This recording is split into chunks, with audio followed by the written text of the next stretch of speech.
Il senso religioso o l'esperienza religiosa è innanzitutto un fatto, un fenomeno obiettivo, un fatto reale, non è un'idea. Innanzitutto non è un modo di sentire. Non solo si tratta di un fatto, di un avvenimento, ma del fatto più imponente e più inestirpabile della storia dell'uomo.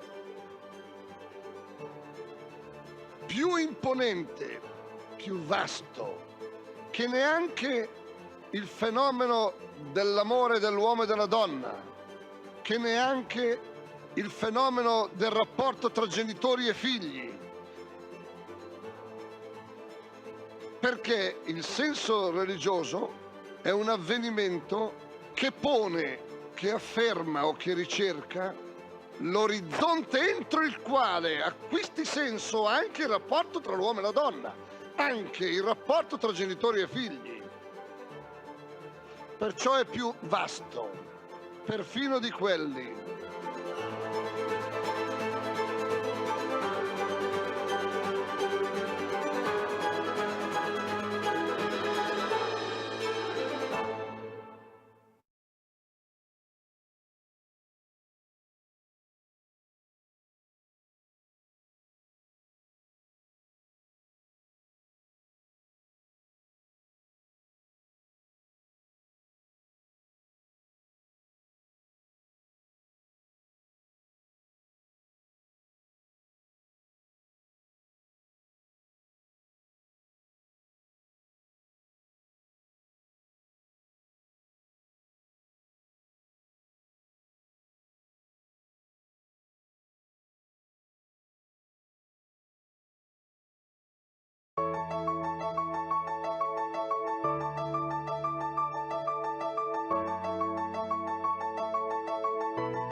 Il senso religioso o l'esperienza religiosa è innanzitutto un fatto,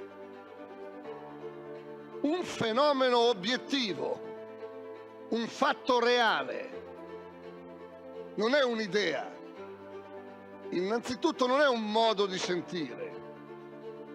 Non solo si tratta di un fatto, di un avvenimento, ma del fatto più imponente e più inestirpabile della storia dell'uomo.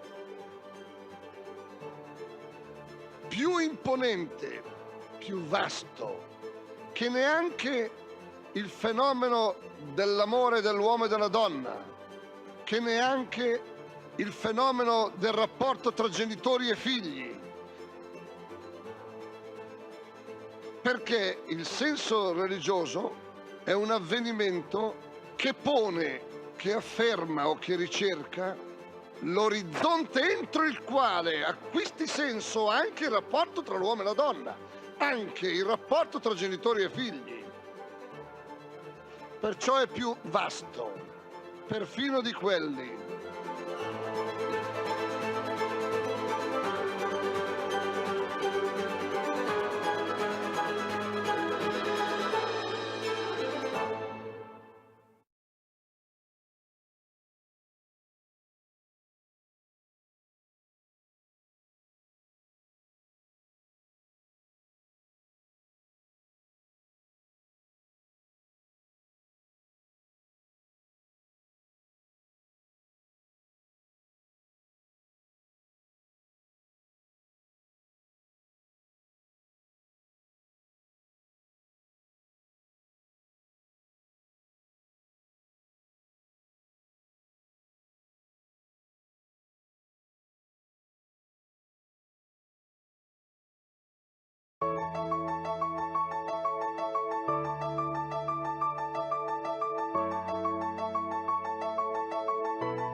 La civiltà dell'amore, fratelli e sorelle, costruite senza stancarvi mai questa civiltà. Lavorate per questo, pregate per questo, soffrite per questo.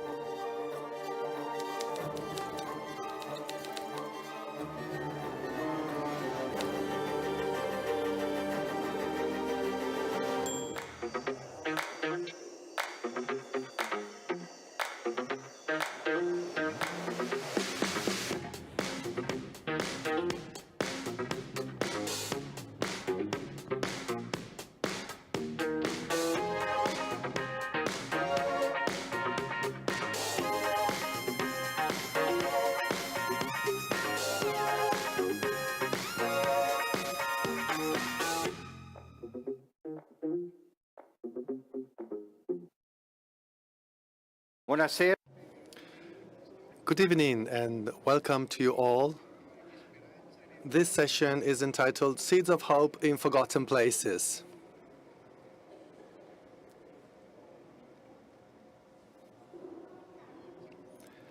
It is the last session of this year's meeting,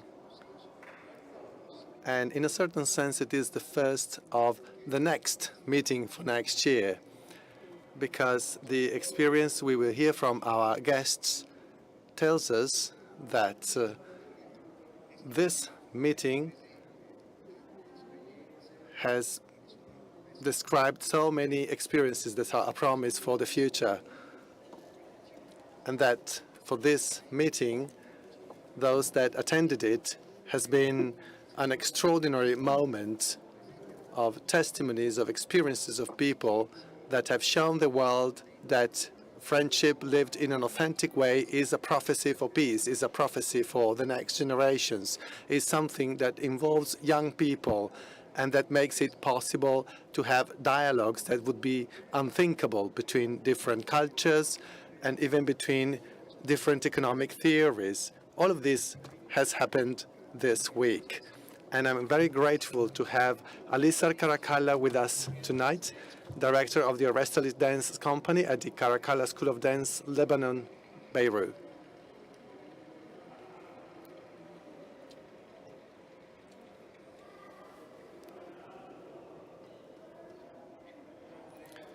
Then, Mother Superior Marta Luisa Fagnani of the Trappist Monastery in Azeir, Syria.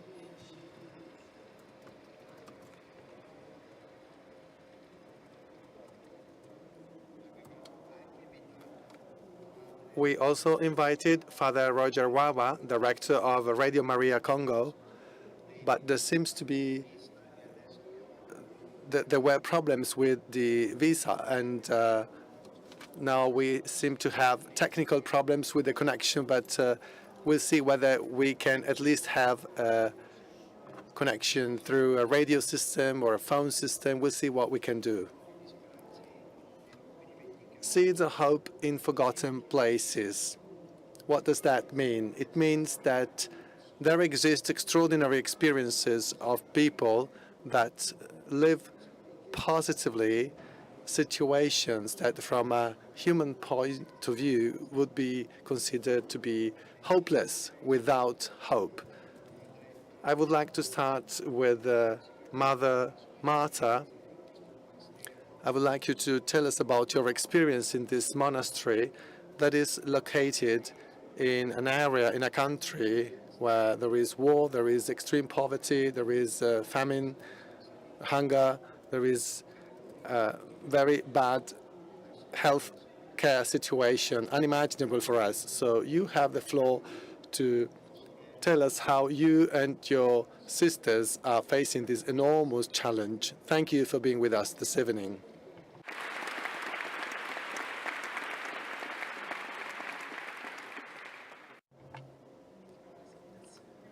A very brief presentation. I'm Mother Marta Luisa Fagnani.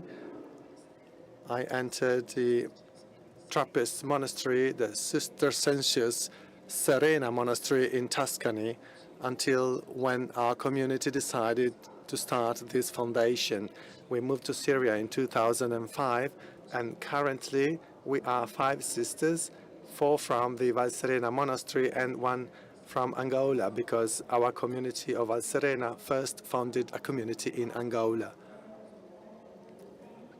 I would like to take this opportunity to express my surprise, my great impression of this meeting. And since I'm a cloistered sister, it will be the last, possibly.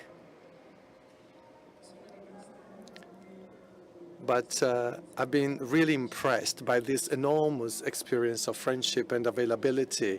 I wanted to tell you that because we have felt, I say we because the love that you have transmitted arrived to my community. We felt it a lot. We felt such a hospitality that is a great help for us, a great support. And the exhibition that we brought was born out of a friendship, because there are many friends that were involved, that desire to create the exhibition, and it's for them that it was possible for us to do this experience, and they reveal the meaning. I was listening to the guides, and I've learned so much from them, and I try to listen to you too.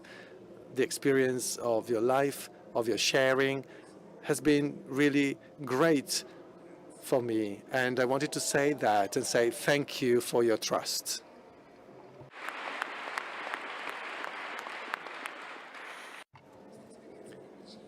In this experience of friendship, of course, there's also the Syrian population. Very simply, I would like to draw on the idea of Father Giussani that is in the meeting lemma, that we must be thirsty of the other's destiny because we want to know about the other. What we know about Syria is always something about destruction, about desolation. I would like to show you a couple of minutes questions, faces with no comments, and the idea is to help you to get in touch in a friendly way with our people.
una delle I would like to tell you something about my experience, starting from what I have exchanged with you these days. One of the questions was, why in such a violent and harsh context are we going not to talk about suffering? There's not much talking about suffering. Well, you know already about violence and suffering, but God does not just look at the rubble of sin that enters our life. God heals the rubble. He sent his Son that died and resurrected for us to heal us and recuperate us from the rubble. And our walk of faith always keeps that spark alive, that spark of good that is inside us all. So it is really important to cultivate all together this spark and try to emphasize it. Those who visited the exhibition saw that there is the picture of a window in a building that is totally destroyed, and there's some flowers with some water, but that's a normal house of people going back to live there. And what we are seeing is that Syrian people have an incredible strength for life. But before such a big problem, which is not just linked to the Syrian situation, consider that today there is a fight between good and evil that affects us all in many parts of the world and in many different ways. It is not enough to be strong. It is not enough to rely on our experience of resistance against evil. I can tell you the experience of people whose children were sent to war, and after some violent situations, they told us, I don't know whether my children will live or not, but we are in the hands of God. That's just to tell you about how the situation is perceived, and the sense of God can help us find meaning in this suffering. That is why we gave more space to the search for God, to the desire for God. And Christians and Muslims are joined in this life in the presence of God. The presence of God is real and is the true horizon in which we can have an exchange. French and 3. One and trine, we say in the name of the Son, of the Father, and the Holy Spirit. That's the one God, to have a dialogue with our faith from a different perspective. And this reality of God, that is individuality and is also communion, how was it given to us? It was given to us as a gift of grace. So we too are asked to strengthen our individuality, to perform our personal path and profound path, and in doing that we can live that through a dialogue. We can open up to the other, because that is what we receive as the gift of our essence. We belong to a body that is bigger than ourselves. I think it is an important point, because talking to you and to all the young people I have met over these last few days, the idea is that dialogue and living together can be generated through changing, to adapting, adjusting our values. It's not always possible to understand each other. We try to give reason to our faith, but that's not always simple. And that's not what can lead to dialogue, because in meeting the other, if I don't bring the real part, the fuller part of me that can make me resist, what kind of friendship can I offer to the other? What am I just establishing as a relationship, if not with superficial things? It sounds theoretical, but this is our experience on a daily basis. We have our dress, we have kept it during war. Christians have our support, but Muslims ask us to bless them in the street. They ask us to bless their children. Our Muslim workers want the construction of our monastery. The workers are both Christians and Muslim. It is a dialogue of life, where each and every one of us in the dialogue with himself or herself can really stand before God. Well, one can be thrown really profoundly, because one can say we seek beauty and dialogue and peace starting from our strength, but that's not like that. We do what we can in any possible way, but it is God that can help us be one and single thing. So if everybody walks their path in their own, spirituality can really arrive, can really achieve this kind of contact with God. These dimensions are also present in common life, a similar experience, a similar desire, and also a similar kind of suffering. The fact that we are suffering together, bringing the same value, the same pain, can join us, and not always we can find answers to that. In these days, something that I have been told is that, well, one can tell that you are all different, but you live things together. This is a big gift, living in the communion and facing things together in diversity, all the challenges, all the questions, all the commitment, solutions, and also joy. You saw that we were dancing when we were so happy because the monastery was being built. So everything is lived together, is experienced together, and that's the power that can really help us in facing, addressing the questions without being naive. The evil is present, but it only gets to the superficial part. As long as we live centered on ourselves. But from there, we have to make an effort to go deeper, because there is where evil is less powerful. The more we go deeper, the more we can meet God, and we can really be devoted of ourselves. This is not just a promise, but it's something real. I can tell you that this can generate wonderful encounters. One of the persons with whom I've talked about faith a lot is one of our guys who is Muslim, and together with him there was a Christian guy that was working together. One day they stopped and they stayed, and we could talk. Well, with my Arabic language skills, we tried to speak, but we did so in a very profound way. It was a wonderful experience. It didn't really solve the differences between our visions, but it created a great communion. And that was not with great statements, but just with the common ordinary life strength.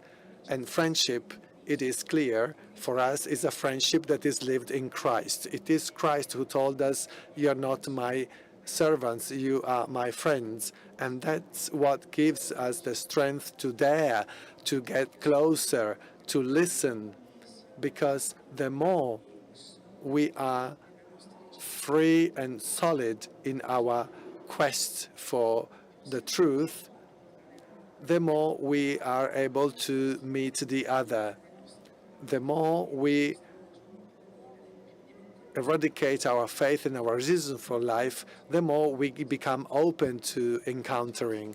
And that's very important today, because that's not what we hear. We hear that faith divides and faith causes violence. No, it's the instrumental use of faith that can create violence. But walking together to God can really open a way to the other.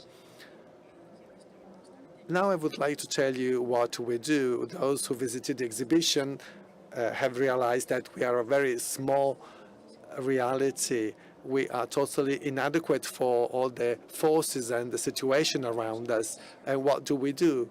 We live and we do what we can. Quite many guests come to see us, young people or adults. We had a meeting with parents from Aleppo. These parents were parents of children that were all gone. They all left. We talked about Christ, and one of the fathers present there said, "All my children have left. None of them is here." And we said, "Okay, you can't do anything really in this situation." It is understandable, unfortunately, that young people leave to look for the future, but what you have in your hands is to live profoundly your experience of faith, because this desire that we have in our heart is there, and one day your children, other people's children, will turn back to look for that truth. And if we don't experience it, what will they find? We can only live profoundly and with happiness, with joy. The point is living all this with joy, a realistic joy, not a naive joy, which gives us the strength to face all the suffering. And so what we do can be summarized in just a few statements. And these are things that we do in a very simple way. We plant tomato plants and try to live our daily life. We try to be what we are, that is, nuns living the encounter with God. Staying there and listening to ourselves, first of all, and listening to reality, the people that come to us and have an enormous need to be listened to, just to address their questions and just to feel a presence, really. And then letting us being questioned. We never have answers, and even if we have some answers, we always have to look for more. God never leaves us quiet. And then, lastly, cultivating beauty and hope.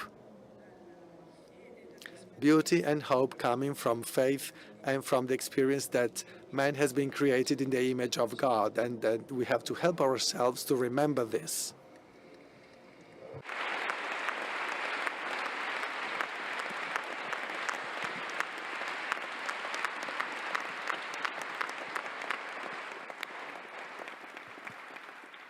Grazie. Thank you, Mother Marta. Your experience is really a beautiful reflection of the title of this session. It's not about friendship as such, but your experience that you have mentioned is about a friendship that is given to us and becomes really positive depending on the way in which one lives that, in an authentic way. Now, I would like to hear from the other guest who will talk about education, which is linked to the last point mentioned by Sister Marta about beauty. Education to beauty as a source, as a reawakening of the human inside people. I would like to thank again Alissar, Caracalla, for being here with us. The other night we had their beautiful exhibition in the pool areas, and those who attended were really happy and surprised too. So now we'll be happy to listen to you. Thank you. Buonasera, stimati ospiti. Good evening, dear guests. I'm honored to be among you today in this meeting devoted to friendship. My name is Alissar Caracalla, and I'm the choreographer of the Caracalla Dance Theater from Lebanon, a company that is my family, my job, but most of all, a community of love and creativity. So, in English. And now in English. Thank you, Mr. Bernhard Scholz, for your invitation to be here today amongst this panel of esteemed speakers to share with you our mission and passion of the Caracalla Dance Theater.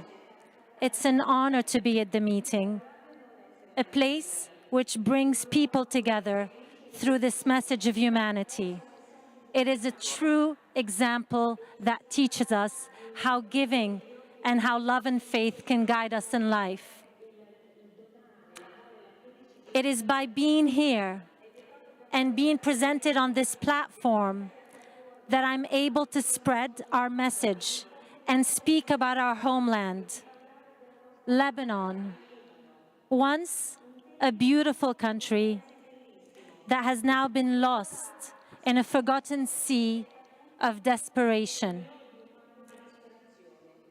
Indeed, there are places in the world deeply marked by violence, by illness and suffering that seem to be without hope, marked by atrocious acts of devastating catastrophes and war. Since I opened my eyes, for as long as I can remember, Lebanon has been in turmoil.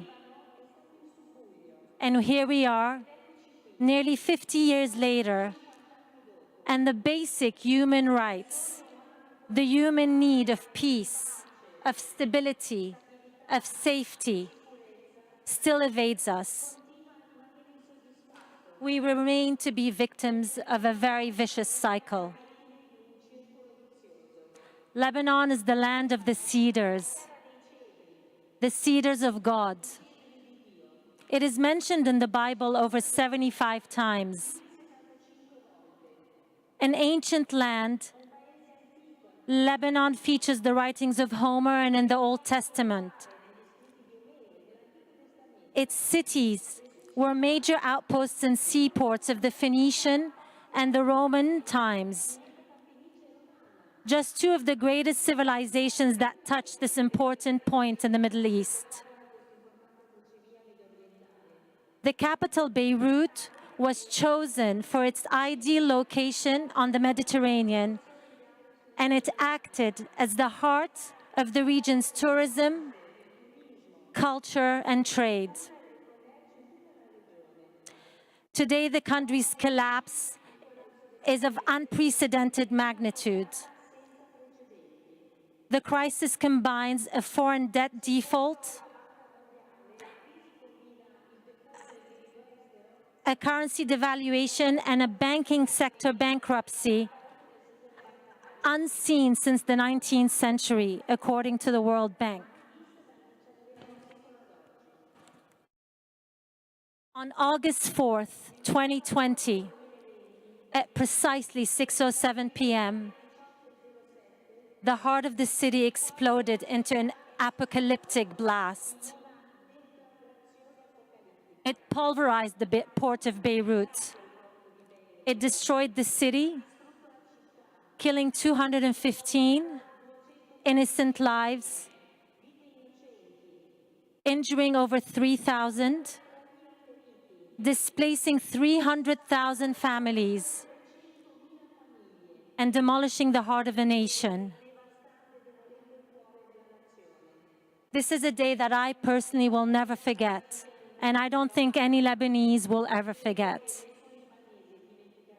It is the largest non-nuclear explosion since Hiroshima. And still the Lebanese people reside in the unknown, in the dark, and justice has not been served. Lebanon is a forgotten place. Yet it is inhabited by people who will never give up, who live with unconditional friendship, with love, and the essence of humanity by sowing seeds in hopes of this desert of inhumanity. Our way to plant these seeds of hope is by communicating through the language of the body, through the art of dance. For many, dance may just be entertainment.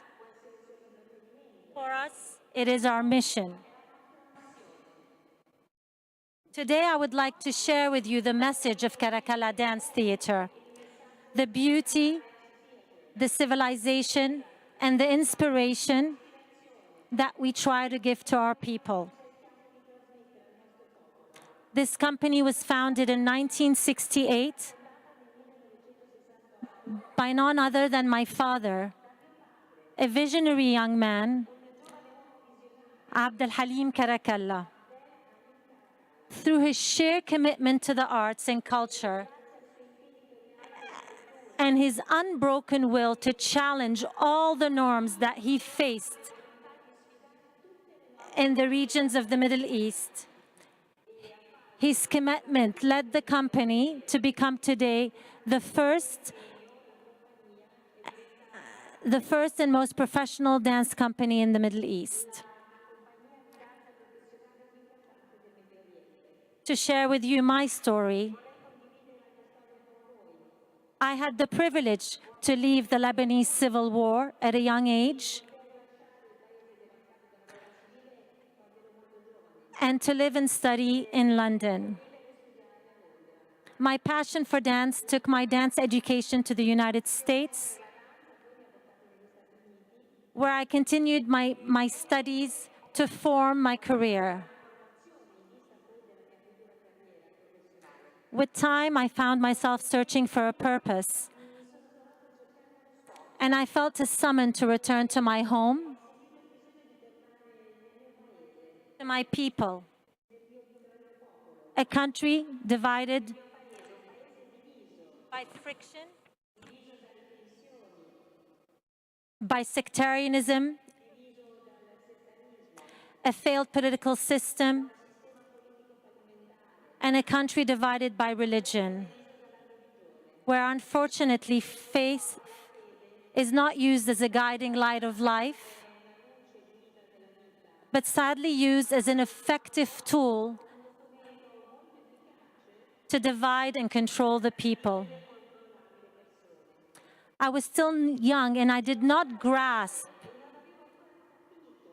the magnitude and the strength of the message of dance and arts. The debut of our company came in 1972 at the Osaka International Fair in Japan.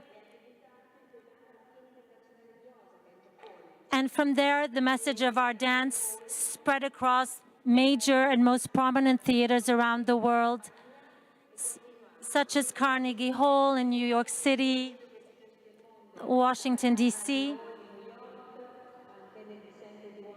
and opera houses across the continents.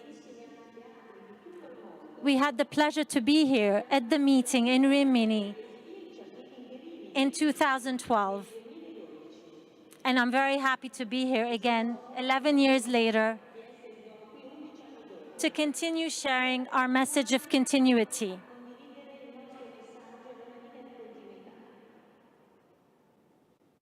On a note, just to share with you, when Lebanon was being torn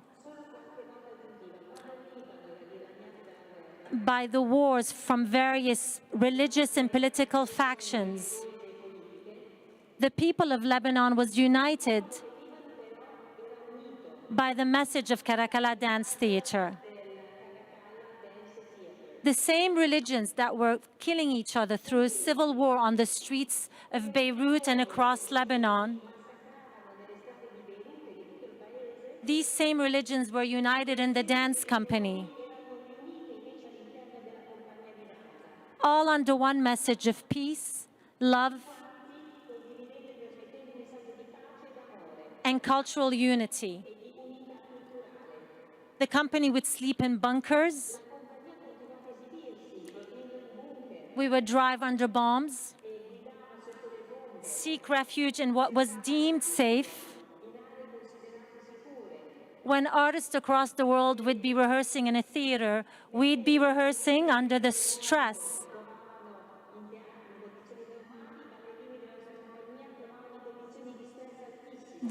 of war.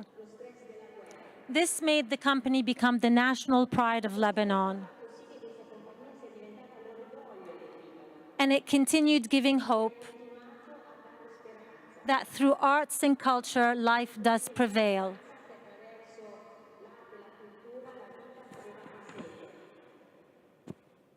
My father broke all the norms.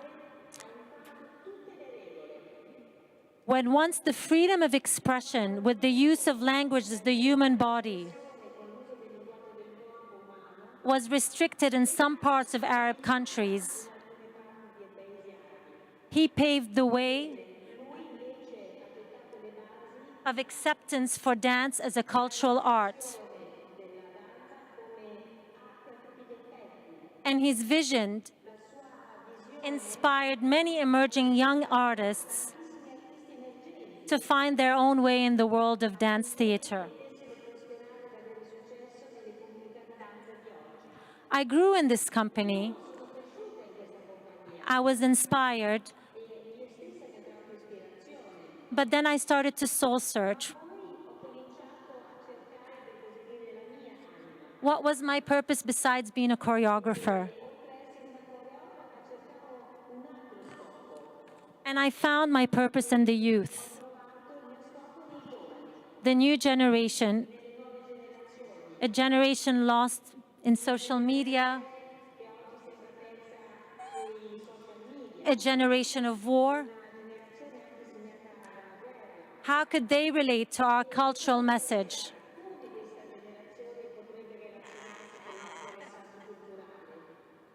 From there, I went ahead to found, and in 2002, the Caracalla Dance School. A school open to everyone from all backgrounds. Noting that in Lebanon, the school you go to determines your social class. The name of your father determines your religion. Your village determines your political views. Caracalla Dance School became a melting pot,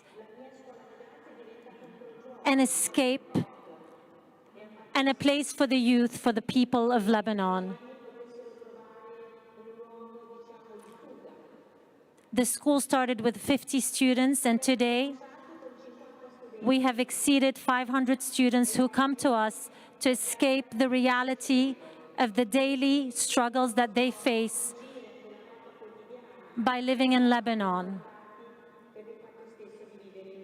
a place that is heard about on the news, but has become one of those places that has been forgotten in the world.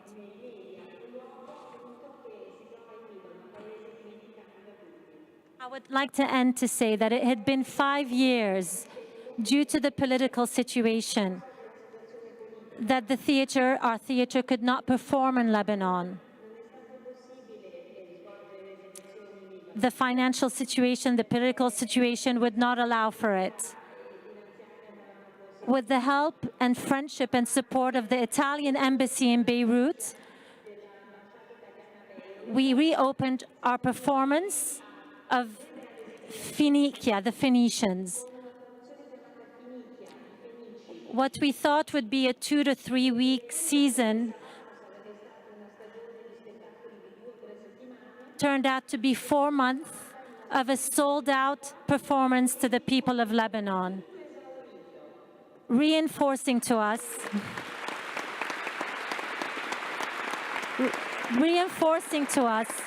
that as artists we can plant a seed of hope. And the audience reminding us as artists how much they need us,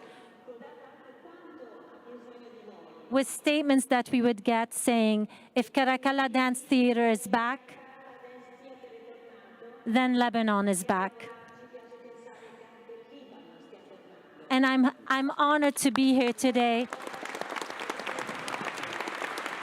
just to be able to put Lebanon back on the map and tell you it's a beautiful country of faith, of friendship, and of hope. Thank you.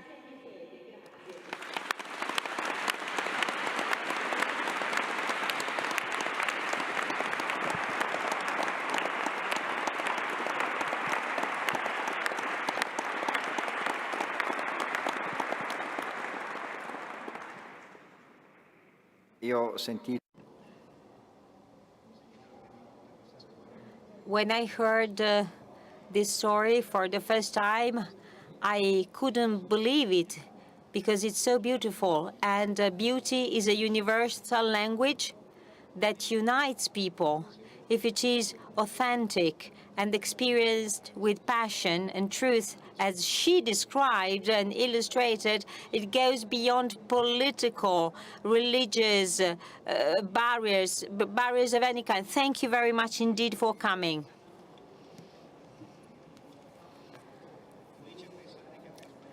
So maybe we got the title of this session wrong, because I mean, it's not just the seeds of hope, but we are seeing the fruits of hope.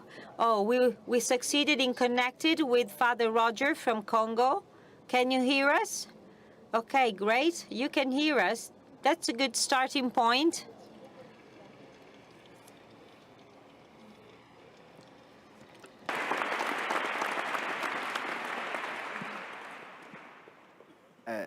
Radio Maria in Africa.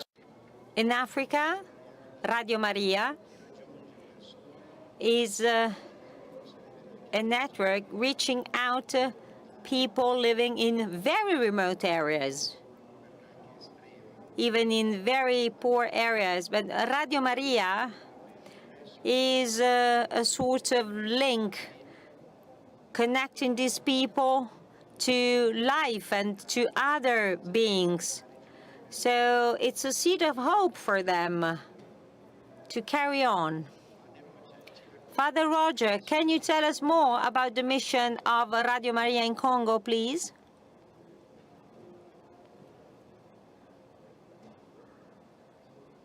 Unfortunately, we cannot hear.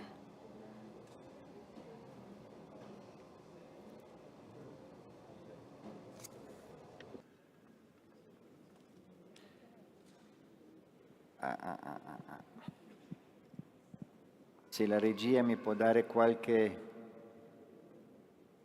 informazione. Let's see if the technical issue can be fixed. L'audio non c'è. There is no sound, unfortunately, from the guest from remote.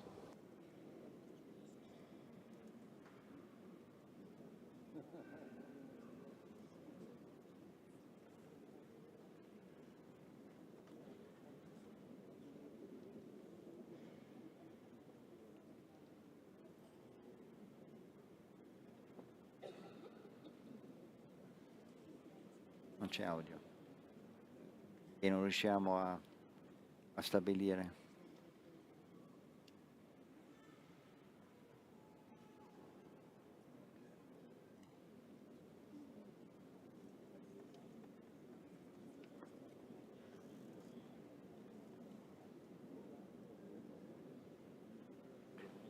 Allora, per il momento Unfortunately, it seems that we are unable to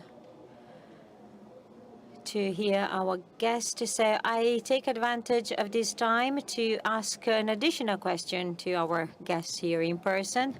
So Mother Marta, your exhibition has been seen by many people, and those who saw it got a message of hope for their own life, because your message is something that is not just about your own situation. I mean, it's something that really conveys a lot of courage and hope to each and every one of us. So your story feeds our hope. And well, you gave us examples of the people you meet from other religions and cultures, but when they see you, nuns from Europe living there, and you have no clinic, no hospital. I mean, you live in a cloister. I mean, are they struck by something?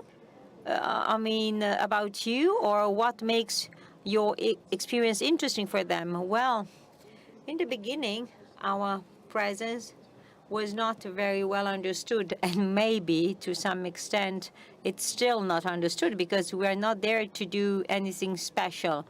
Our, activities are not immediately perceived.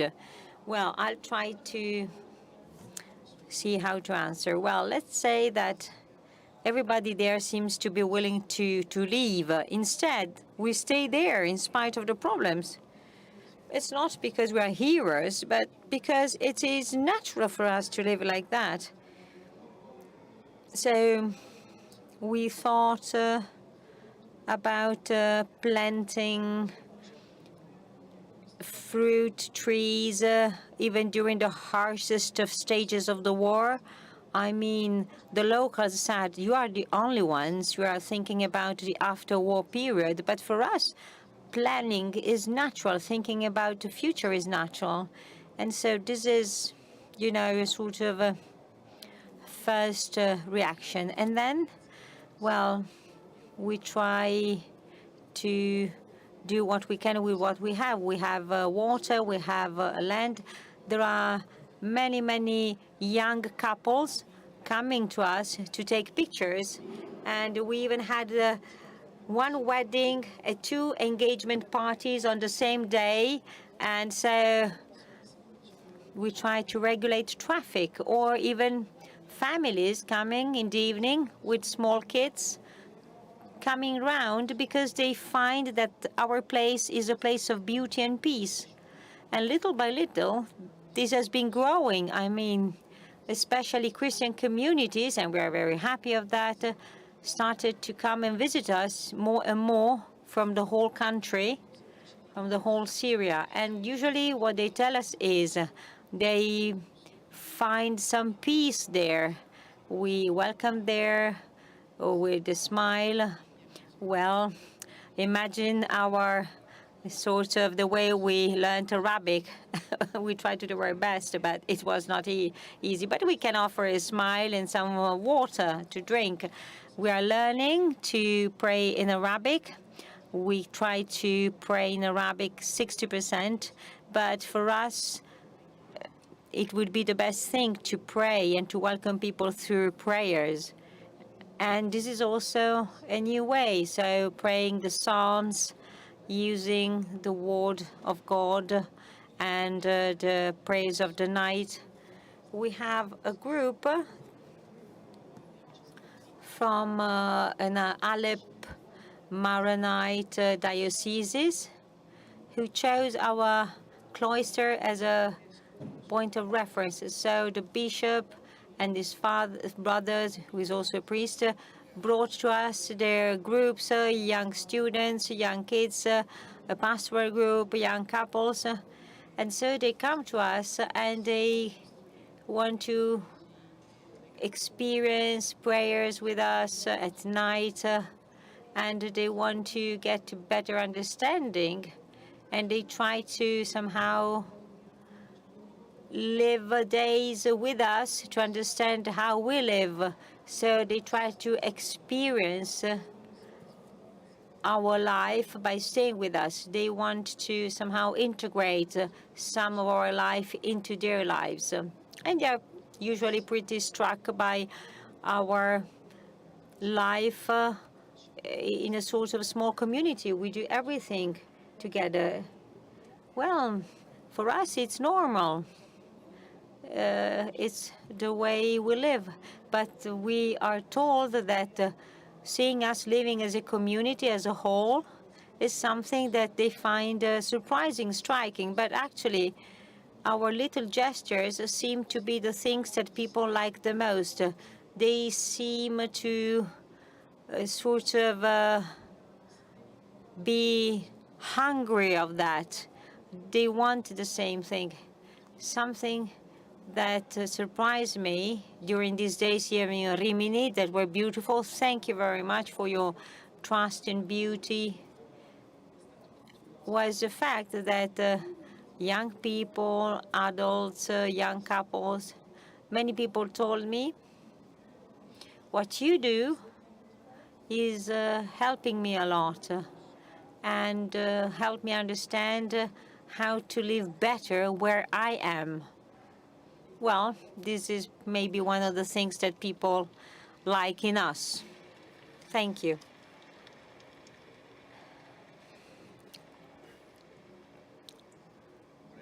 And now I would like to ask a question to Alissar. So in London, you could have stayed in London maybe in a pretty comfortable way. Why did you go back to your country? Indeed, I could have stayed in London and I could have stayed in the US.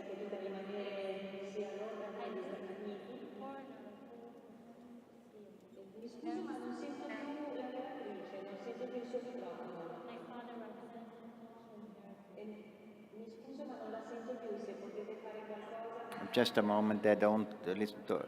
Change the microphone. Hello? Yes? Okay. Perfect. It was very easy to remain in the United Kingdom of the United States. I spent 26 years living as a foreigner abroad. I felt I didn't know where I was from. I grew up always reading headlines.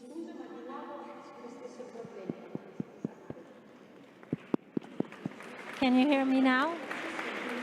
Okay. I spent my life reading headlines about war. But one day I woke up and I felt if I don't go back to my roots, to my country, I will have a life with no purpose. Because there's a need for me to be there. What would I do in the UK? What would I do in the US? In Lebanon, I can inspire people. I can help the youth. I can give them meaning. And I can help them love their culture. Because it's so easy for the new generation to let go of the past. To let go of traditions, the story of our grandparents. And I come from a country where these traditions are very important because they remind me of the beauty of Lebanon and not the corruption of Lebanon that we hear about in the news.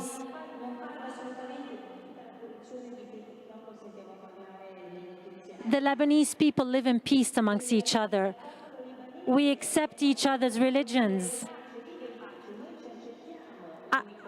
I'm a living example. My father's from Baalbek.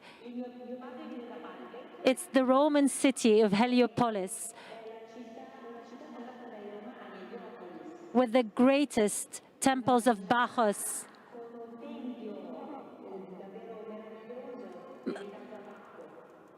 And Jupiter. My mother's a Christian Maronite. And we're living proof that we coincide. So this history of our country, the history and the message of the Caracalla dance theater brought me back to Lebanon. I'm very grateful to the education I had in the West. But I belong home.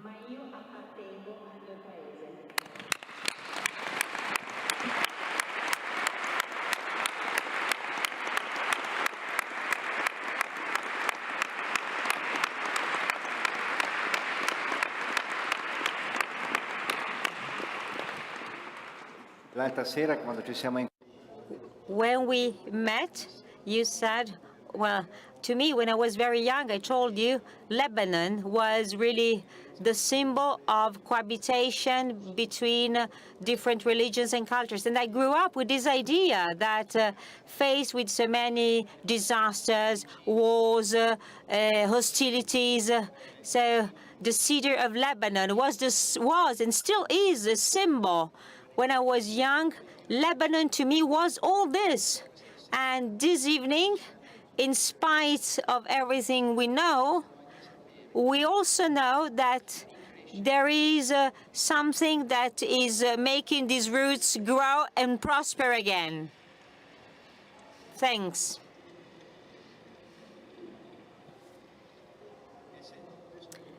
So this is the very last session of this meeting. It's also the moment to announce the title of next year's meeting. And it's very easy for me telling you the title because what we just heard tonight somehow is an illustration of this future title. I see it and then I will briefly comment it. The title is taken from a novel of the great novelist, American novelist, Cormac McCarthy. And the novel is The Passenger. Maybe someone of you read it. And it says, if we are not looking for the essential, then what are we looking for?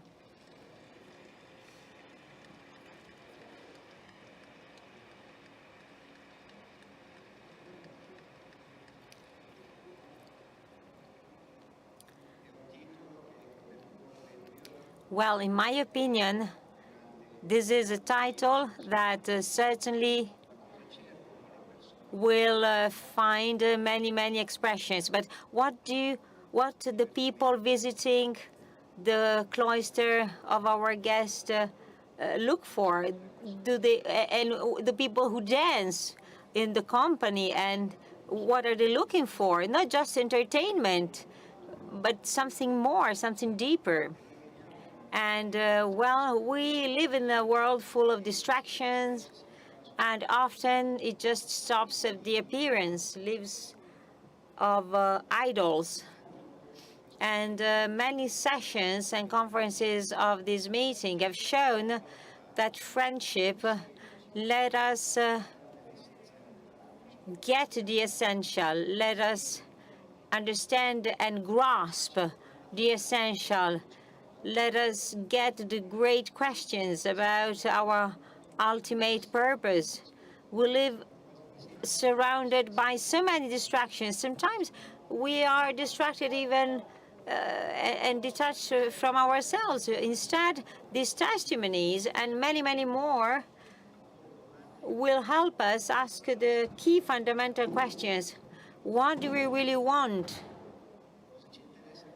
I mean, when we talk about economics, what do we really want? So I think that many of the things that we discuss have a big issue. The goal is not clear. We don't even think about it. We try to fix the things on a sort of step-by-step basis. Instead, if we together are not looking for the essential, what counts really, we are not going to make it. And the friendship that we experienced here showed us, and the President Mattarella said it this morning, said that together, if everyone takes full responsibility with its own talent and sensitivity and gifts and willingness, that we can make it. This is a thought-provoking title, is a question. And so our guests next year will be somehow encouraged to think about this. And I forgot to write to Father Roger that we're going to invite him next year. And I thank you very much.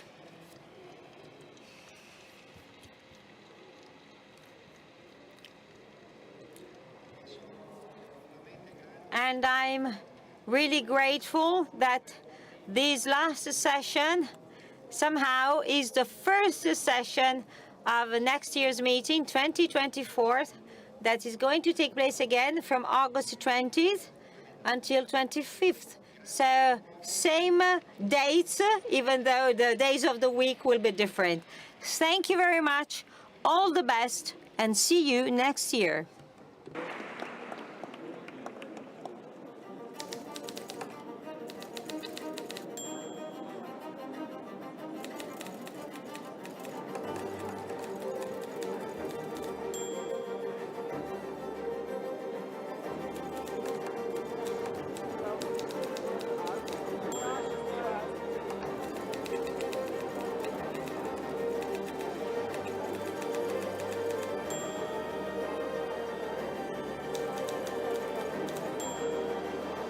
La civiltà dell'amore, fratelli e sorelle, costruite senza stancarvi mai questa civiltà.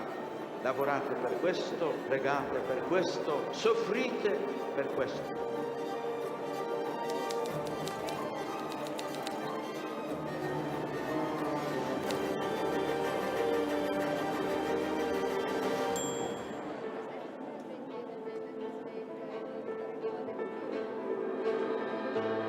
Il senso religioso o l'esperienza religiosa è innanzitutto un fatto,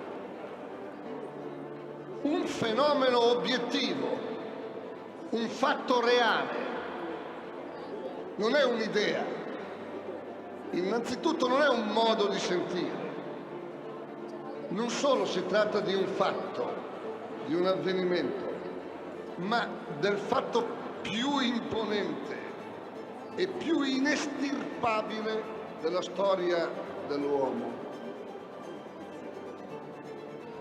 Più imponente, più vasto, che neanche il fenomeno dell'amore dell'uomo e della donna, che neanche il fenomeno del rapporto tra genitori e figli. Perché il senso religioso è un avvenimento che pone, che afferma o che ricerca l'orizzonte entro il quale acquisti senso anche il rapporto tra l'uomo e la donna, anche il rapporto tra genitori e figli. Perciò è più vasto, perfino di quelli.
Hier, kom.